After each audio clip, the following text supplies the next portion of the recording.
Proses identifikasi jenazah korban pesawat jatuh Sriwijaya Air SC182 menemui kendala hari demi hari.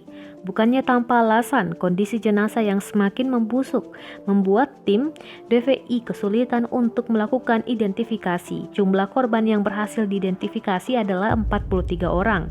Artinya masih ada 19 nama lagi yang belum ditemukan dari total 62 penumpang serta kru, termasuk diantaranya Kapten Afwan Samsami selaku pilot serta Diogo Mamahit yang kala itu bertugas sebagai co-pilot. Salah satu kendala yang paling berat adalah proses identifikasi korban Sriwijaya Air SC182 melalui percocokan DNA.